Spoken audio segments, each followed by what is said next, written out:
because we know just based on what they did with the property tax bill, we know that they basically do with what they want to do, especially for those that are giving them money. It's all about the money, because the senators, state senators, and state representatives that voted for that property tax bill 508 section 8, I think he said it was, they live in Illinois too. So their property taxes are going to increase every year as well. So why did they vote for that when it's going to affect them as well?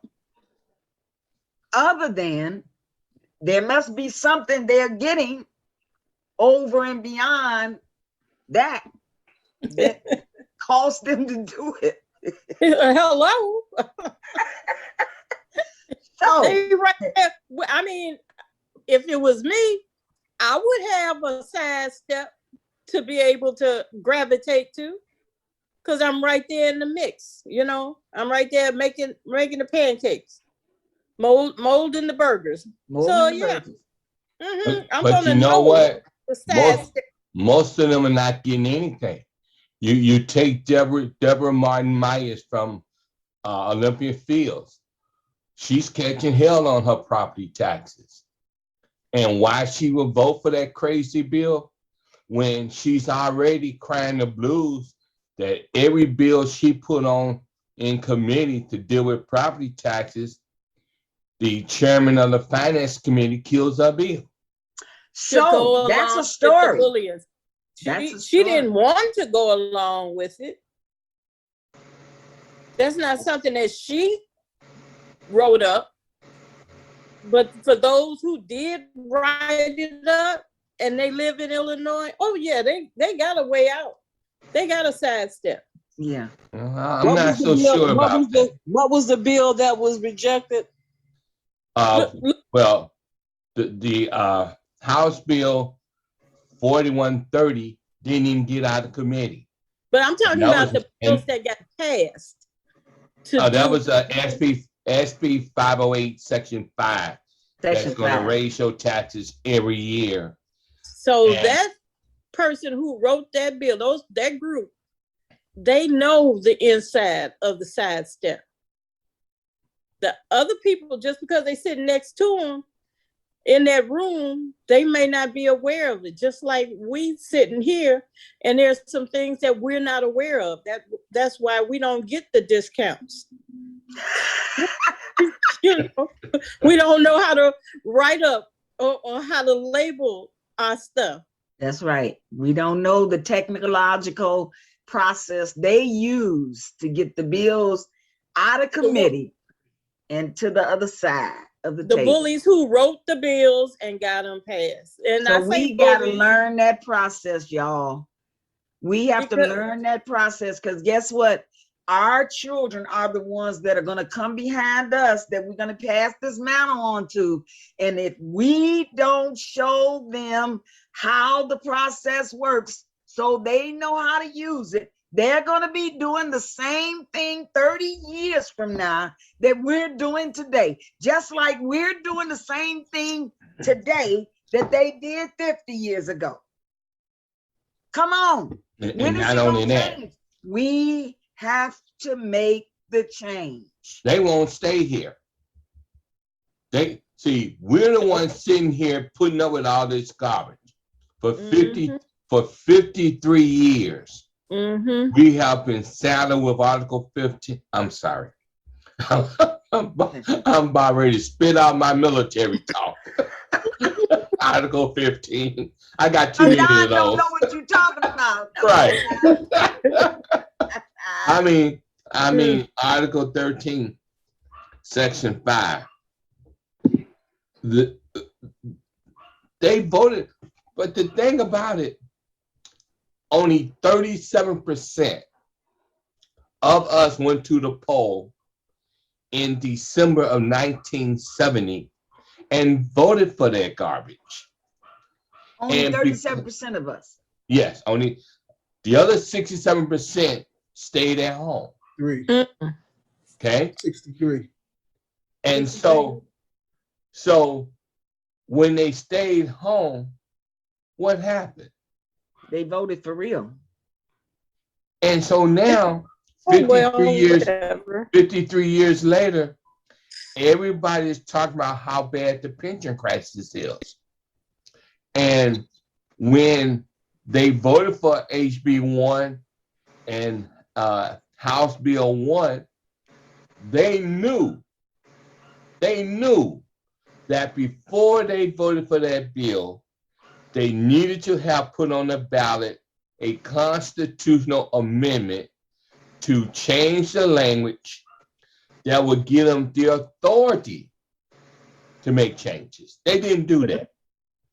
They went straight for the jugular, knowing the Supreme Court of the state was going to kick it out. So, in one sense, they did a disservice to us as taxpayers. And what can we do about that?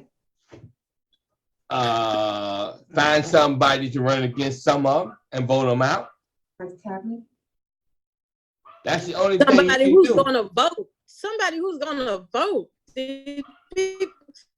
These people, they're not aware because they're looking at the Real Housewives and they're not paying attention. Kim Kardashian and all that good stuff. Yeah, they're not paying attention because it's not interesting. Yeah. It's mind-boggling. You know, even for me, I have to step away. It's mind-boggling. I don't want to really pay attention about who's running because it's folks don't listen. I know a lot of people don't even look at the news.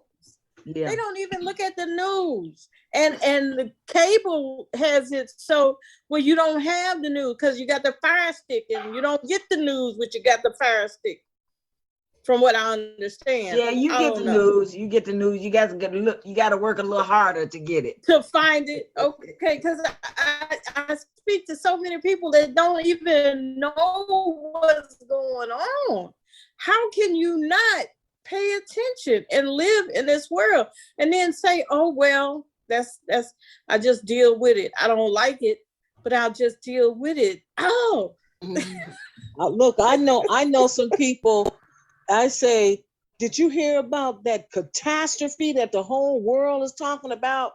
No, I don't watch the news intentionally. And sometimes, you know, I've heard their explanation.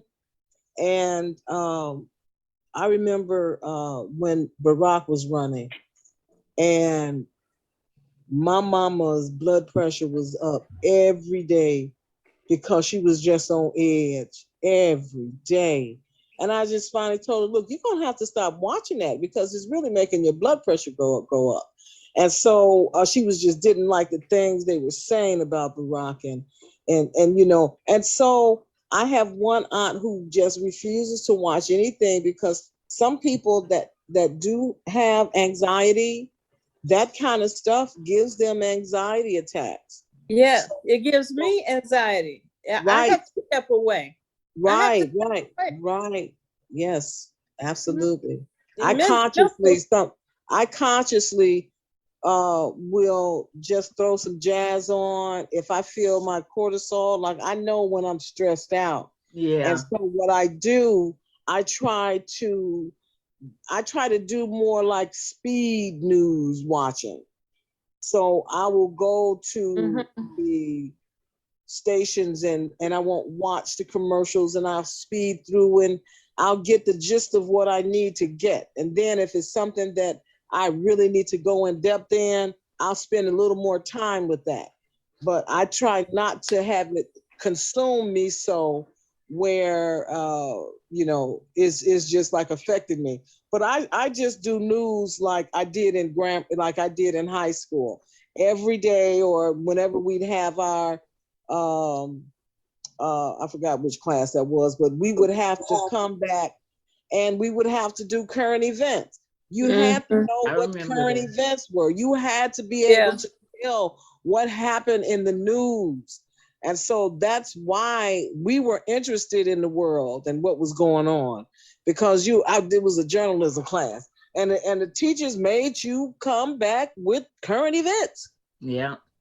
And And so you had civics, you had political science, Yeah. you had economics, you had Yeah. all this stuff that is no longer offered in our high It's school. so it was kind of inherent in us to do that because that's how we came up in the educational system. Well, now they've gotten rid of everything, so it's not inherent in those folks. So they're not getting it. Right. And something else, we would at 6 o'clock, watching the news was a family event. Yes. That was like everybody had to sit down and watch what was going on in the news. 6 o'clock news. Everybody, hey, listen, everybody's sitting down. I know at my grandparents' house, that's what we did when the news came on. Everybody was sitting in front of the TV watching the news. Yeah. But the only thing that is in the news now is sensationalism. Yes. And so you've got people on the edge about the killings and the disasters, and we're so bombarded with that. But I just wanted to sort of like end that, because I do want to just focus on Biden. This was one last comment about Biden. Okay. We are so in the dark. Okay, I'm a little upset because just when we were talking about what Black folks had coming as far as reparations, and then you hear that Ukraine is getting $40 billion. Now they say, okay, humanitarian money is one thing, domestic is another. But someone needs to do an executive order for the Black community, because I reached out to a cop at the end of last week, and I said to him, is there a war going on in the street? Because this is above and beyond normal. And he said, there are no resources for these young people, absolutely none. While we're getting ready to, not only that they give those billions in military aid, but it was broken down that they're giving nonprofits $10 billion. They're giving social services this amount of money. They're giving this amount of money for nothing to do with military, right? For housing and I'm like, they're just taken care of. And the Black folks, they may go back on the boat. Yeah, they were ready, because they said they weren't fighting nobody else's war. They were ready to go back because Ukraine wanted them to fight the war. They didn't want to give them no ride, but they wanted them to pick up a gun. And they I'm was talking like, about the Haitians that came I know. here. Oh, you say what now? I'm talking about how they shifted the Haitians back to where they were going, where they came from. They didn't want to give them help.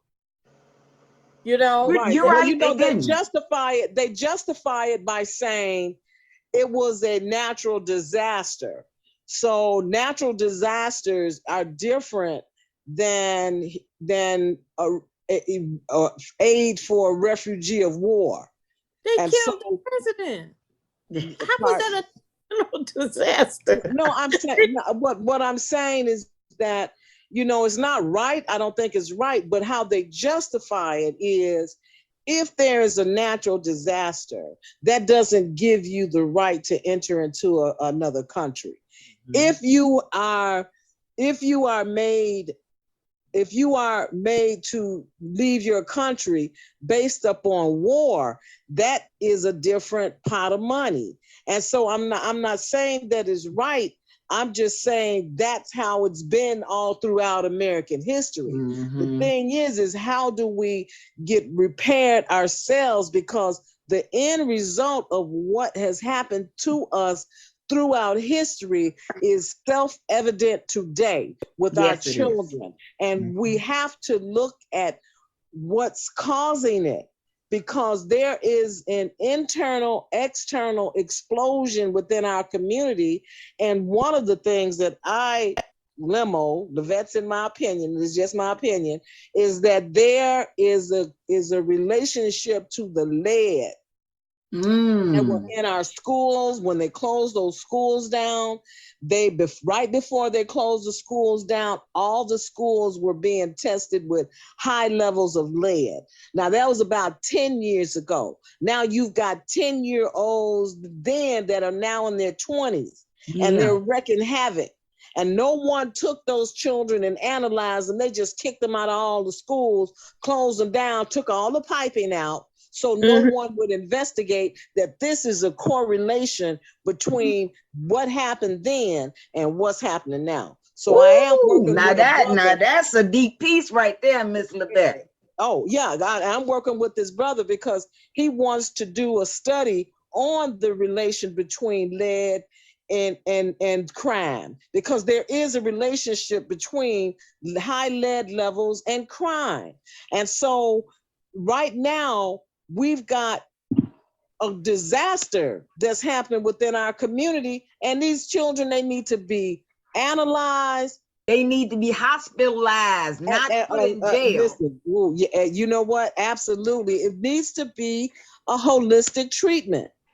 And the politicians, they are turning their cheeks. Yeah, and they acting like they don't know.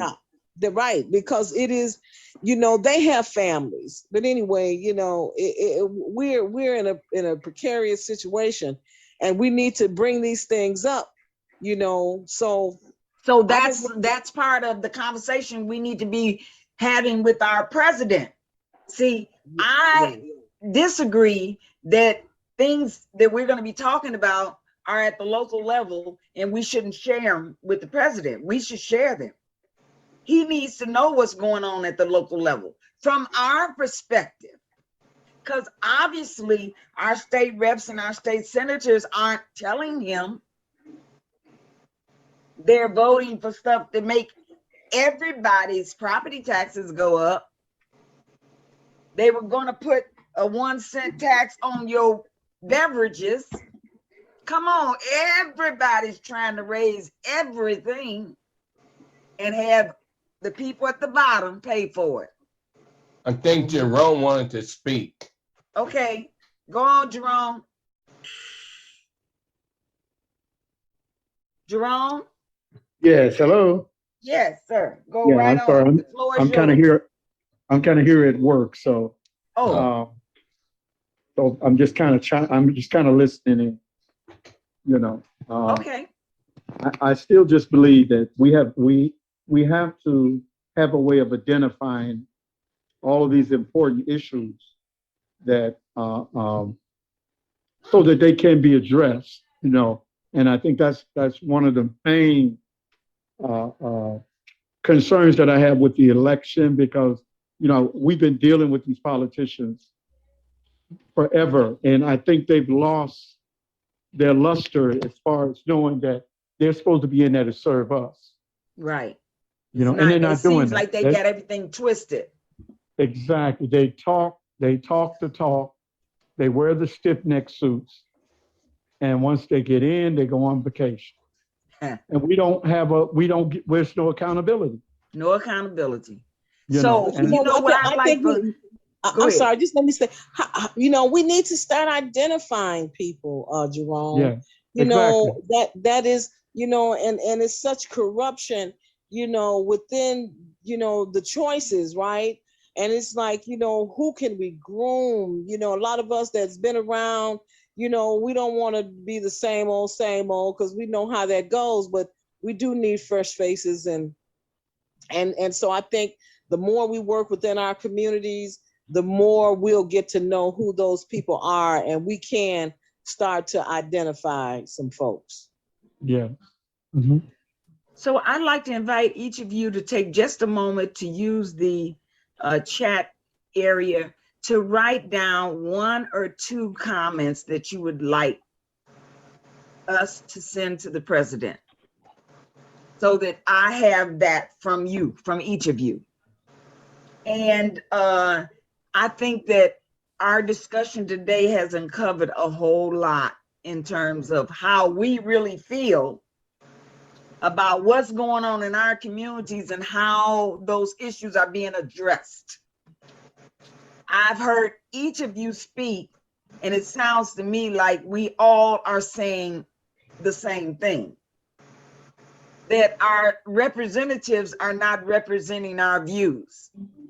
And if that be the truth, if that be what you feel, then take a moment to write in the chat what you would like the president to know about the situations we're experiencing here in Illinois today regarding our small business advancements and our communities with the violence and the resources to take our children to another level. How do we do that, folks? Aren't we tired of just talking? We have to develop an action plan. And then we have to enact the action plan. So what say you? Who's aboard doing that? Well, I'll write my recommendation. I'll write my recommendation. Speaking of politics, I know the show is about to end, but this is an announcement that just came. 4th District Appellate Justice Lisa Holder White has been appointed to fill Justice Rita B. Garman's seat. Appellate Justice Lisa Holder White is a Black woman, and her term is effective July 8, 2022, and she will be the first Black woman to serve on the Illinois Supreme Court. Woo! Being appointed to the Illinois Supreme Court is the honor of a lifetime, she said. I am humbled by the confidence Justice Rita B. Garman and the entire court have placed in me, Justice Holder White said. My service to the judiciary for the past 21 years has helped prepare me for the historic moment. I look forward to the privilege of resolving matters my fellow citizens bring before the court. Like that. So her name There we go. again, so you'll know, is Justice Lisa Holder White. I am so proud to have somebody else fill those seats, and I certainly pray that she is a just woman. Yes. But I do have a question about this Supreme Court stuff. I was under the impression that they enforce the existing laws. Am I wrong about that? Obviously, Yes. I am. If they're trying to change They the don't law. enforce laws. The Supreme Court doesn't enforce laws. All it does is interpret laws. Interpret And- laws. Yeah. Okay, but they don't change laws. That's They're not- correct That's also. not their business, is it? Right, that's correct. You're correct about that also. Okay. Uh-huh. I think the question is even though, you know, it's a lot of things that these folks were not supposed to do, and they are doing it. And so the question is, how do we stop them from doing things that are not right? Because yesterday they were saying that the Supreme Court is trying, I don't know if it was, I hope I'm saying it right, was trying to take the word united out of United States of America, whereas calling it the States of America gives the states that power. And I needed to really look at it again, but I was like, wow, they're doing everything that is not supposed to be done, and they're trying to create their own narrative. Isn't that against the law? There's a lot of things that are against the law. Don't seem like it's, you know, it really It don't matters. seem like it matter for real, does Right. it? Well, that's my question to the president. Okay. How are you allowing illegal works to go on in the Supreme Courts? But you have to identify what that illegal work is. When you make that comment, make sure you specify. Oh, Well, that legal they work. doing something. Yeah, they're supposed to. What'd you say? Interpret the law, and, change the law. and I think it's up to some people like the Department of Justice to call these things out. And they're saying Garland isn't doing a damn thing, that these people are breaking laws every day and he's not bringing them to justice. So now we're looking at Department of Justice that's not bringing justice. Right. Well, is that surprising to you, ladies? Well, I mean, yeah. you know, when Yeah. 76% of the prison population looks like you, is that surprising to you?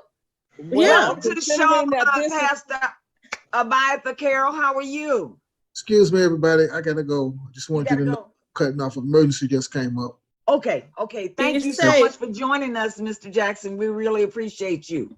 I'm gonna send you Miss Carter. I'm gonna send you an email. I believe I have the email. I'm gonna send you a letter. Okay. Thank you. All right. Thank you, everyone. Thank you. See you next time. All right. All right. Enjoy yourself. Pastor Carroll, welcome to the show. How are you? I am wonderful for a young man. I love it. See, it's one thing I can count on for this brother here. He gonna show up, even if it's at the close of the show. He gonna come in. Hey, Wanda. Yeah. Make sure you send all the links to the next show. I sure will. So we're about to end this show because we're gonna come into another show. It's called the Property Tax Planning Session. It's right after this show. So Pastor, I will send you a link so that you can join that discussion since you came in so late on this one. Thank you, ladies and gentlemen, for joining the show. I look forward to seeing you again tomorrow on Woman to Woman and next week on the Chicago Communicator On Point. See you then. All right. Thank you. Tell the homies I'm in heaven and they ain't got hoods. Like many songs will tell you, Bullet holes left in my peep holes. the story of what housing and other living conditions look like for many Black Americans is pretty bleak, and that's by design. In addition to artists cataloging their very personal experiences, it's been proven that the modern phenomenon of concentrated Black poverty was an intentional government-sponsored institution. This is in part why President Biden issued an executive order back in January, intended to right the historical wrongs Black folks have faced when it comes to housing and home ownership in this country. But first, let's take it back. The dawn of the 20th century, African Americans in major cities lived scattered throughout the city. They weren't segregated particularly. It's only with the Great Migration of 6 to 7 million African Americans north and west escaping the South, the predominant response of the United States government and state and local governments to the Great Migration was to contain Black people in their own neighborhoods. And HUD, the Department of Housing and Urban Development, was particularly a part of this role. With the precursors to HUD, introduced and encouraged racially restrictive covenants, redlining of every major city where African Americans landed. The federal government was a sponsor of urban renewal, infamously called Negro removal.